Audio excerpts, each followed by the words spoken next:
ଏକ ଅରଣ୍ୟରେ ଅହିଂସକ ନାମକ ଦୁର୍ଦ୍ଦନ୍ତ ଦସ୍ୟୁ ଥିଲା। ସେ ଯାହାକୁ ଆକ୍ରମଣ କରୁଥିଲା ତାର ବୁଢ଼ା ଆଙ୍ଗୁଠିକୁ କାଟି ମାଳ କରି ବେକରେ ପିନ୍ଧୁଥିଲା। ଫଳରେ ଲୋକେ ତାକୁ ଅଙ୍ଗୁଳିମାଳ ଦସ୍ୟୁ ଡାକିବାକୁ ଲାଗିଲେ।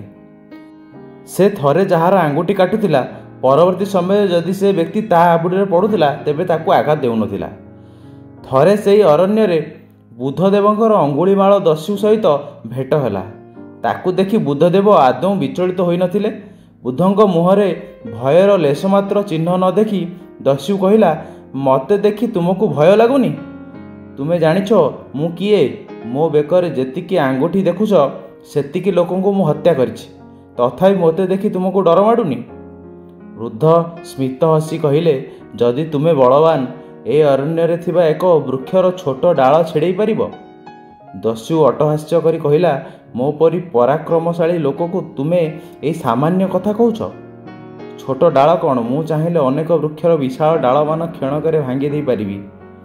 ଏହା କହି ସେ ଗଛର ଡାଳଟିଏ ଭାଙ୍ଗି ଆଣିଲା।